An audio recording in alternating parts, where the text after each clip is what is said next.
Breaking, pension ভাতায় আসছে বড় পরিবর্তন। আজ ঘোষণা দিলেন অর্থ উপদেষ্টা। আরও বিস্তারিত থাকছে পুরো ভিডিওতে। আসসালামু আলাইকুম। আপনি যদি নবম পে স্কেলের আপডেট সবার আগে পেতে চান, তাহলে আমাদের এই চ্যানেলটি সাবস্ক্রাইব করে ভিডিওতে লাইক করে দিন। পেনশন ভাতায় আসলো বড় পরিবর্তন।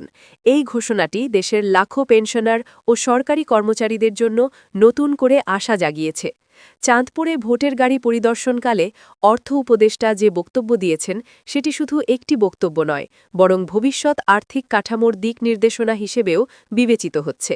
তিনি স্পষ্টভাবে জানিয়েছেন, বেতন, ভাতা ও ইনক্রিমেন্ট কাঠামোতে বড় ধরনের পরিবর্তন আসতে যাচ্ছে, যার প্রভাব সরাসরি পড়বে বর্তমান ও ভবিষ্যৎ পেনশনারদের ওপর।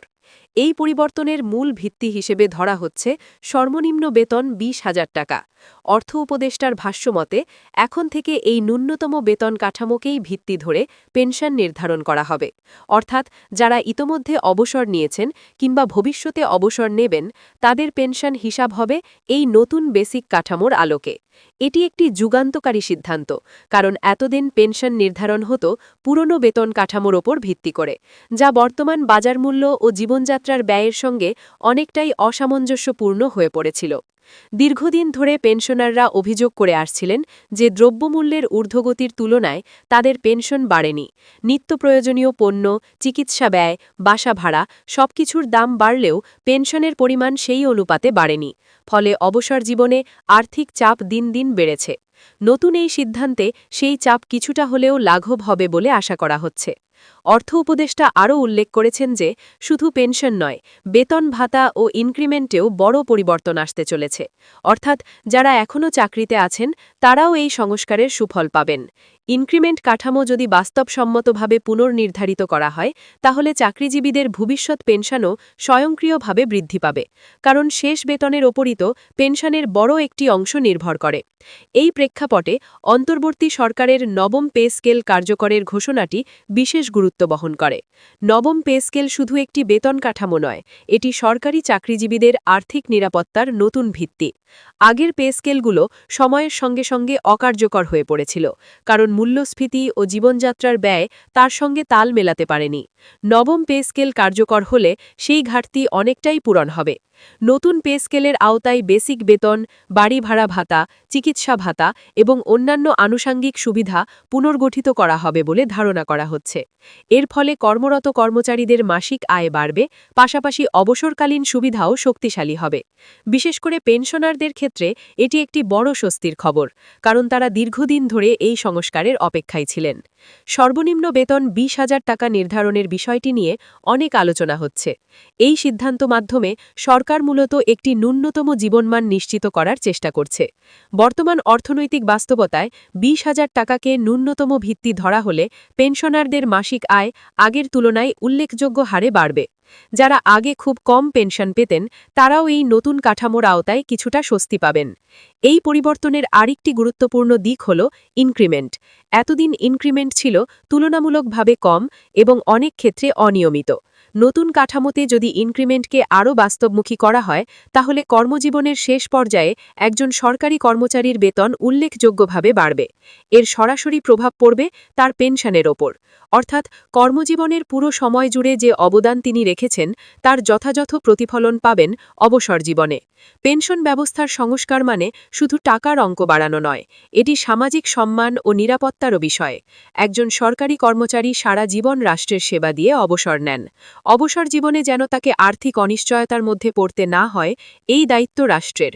নতুন এই সিদ্ধান্তগুলো সেই দায়িত্ব পালনের দিকেই একটি শক্ত পদক্ষেপ। অর্থ উপদেষ্টার বক্তব্যে আরেকটি বিষয় স্পষ্ট হয়েছে, সরকার এই সংস্কারকে অগ্রাধিকার দিচ্ছে। ভোটের গাড়ি পরিদর্শনের মতো একটি ব্যস্ত কর্মসূচির মাঝেও তিনি এই বিষয়টি তুলে ধরেছেন, যা থেকে বোঝা যায় যে পেনশন ও বেতন কাঠামোর পরিবর্তন সরকারের নৈতিক সিদ্ধান্তের কেন্দ্রে রয়েছে। এই পরিবর্তনের ফলে শুধু পেনশনাররাই নয়, তাদের পরিবারও উপকৃত হবে। অনেক পেনশনারের পরিবারের নির্ভরশীল সদস্য থাকে, স্ত্রী, সন্তান কিংবা বৃদ্ধ বাবা মা। পেনশন বাড়লে পারিবারিক জীবনমান উন্নত হবে, চিকিৎসা, শিক্ষা ও দৈনন্দিন ব্যয় নির্বাহে কিছুটা হলেও স্বস্তি আসবে। নবম পে স্কেল কার্যকর হওয়ার সঙ্গে সঙ্গে প্রশাসনিক কাঠামোতেও কিছু পরিবর্তন আসতে পারে। নতুন গ্রেড, নতুন বেতন ধাপ এবং সংশ্লিষ্ট বিধিমালা প্রণয়ন করা হবে। এতে শুরুতে কিছু জটিলতা দেখা দিতে পারে, তবে দীর্ঘমেয়াদে এটি একটি শক্ত ও টেকসই ব্যবস্থা হিসেবে গড়ে উঠবে বলে আশা করা যায়। এই পুরো প্রক্রিয়ায় স্বচ্ছতা ও বাস্তবায়ন খুবই গুরুত্বপূর্ণ। ঘোষণার সঙ্গে সঙ্গে যদি দ্রুত বাস্তবায়নের রোডম্যাপ দেওয়া হয়, তাহলে পেনশনারদের আস্থা আরও বাড়বে। অতীতে অনেক সময় দেখা গেছে ঘোষণা এসেছে কিন্তু বাস্তবায়নে দীর্ঘসূচ্ছতা হয়েছে। এবার যেন সেই অভিজ্ঞতার পুনরাবৃত্তি না হয়, সেটাই প্রত্যাশা। এই পেনশন ও বেতন কাঠামোর পরিবর্তন বাস্তবায়িত হলে সরকারের উপর যে আর্থিক চাপ বাড়বে, সেই বিষয়টিও অর্থ উপদেষ্টার বক্তব্যে পরোক্ষভাবে উঠে এসেছে। তবে তিনি ইঙ্গিত দিয়েছেন যে এই সংস্কার কোনো হঠাৎ সিদ্ধান্ত নয়, বরং দীর্ঘমেয়াদী পরিকল্পনার অংশ। অর্থাৎ রাষ্ট্রীয় বাজেট, রাজস্ব আয় ও ভবিষ্যৎ অর্থনৈতিক প্রবৃদ্ধিকে মাথায় রেখেই এই সিদ্ধান্ত নেওয়া হচ্ছে। এখানে একটি গুরুত্বপূর্ণ প্রশ্ন উঠে আসে, এই নতুন কাঠামো কি সব পেনশনারের জন্য সমানভাবে কার্যকর হবে? বিশ্লেষকদের মতে সর্বনিম্ন বেতন 20,000 টাকা ধরা হলে নিম্ন ও মধ্যম স্তরের পেনশনাররা তুলনামূলকভাবে বেশি উপকৃত হবেন, কারণ তাদের পেনশন এতদিন খুব কম বেসিকের ওপর নির্ভর করছিল। নতুন কাঠামোতে সেই বৈষম্য অনেকটাই কমে আসবে। আরেকটি আলোচ্য বিষয় হল পেনশনের সঙ্গে মূল্যস্ফীতির সম্পর্ক। এতদিন পেনশন বাড়লেও তা মূল্যস্ফীতির গতির সঙ্গে তাল মেলাতে পারেনি। নতুন ইনক্রিমেন্ট ও ভাতা কাঠামো যদি নিয়মিত হালনাগাদ করা হয়, তাহলে পেনশনারদের ক্রয় ক্ষমতা ভবিষ্যতেও স্থিতিশীল থাকবে। এতে করে প্রতি বছর বাজার দরের ওঠানামা তাদের জীবনে বড় চাপ তৈরি করতে পারবে না।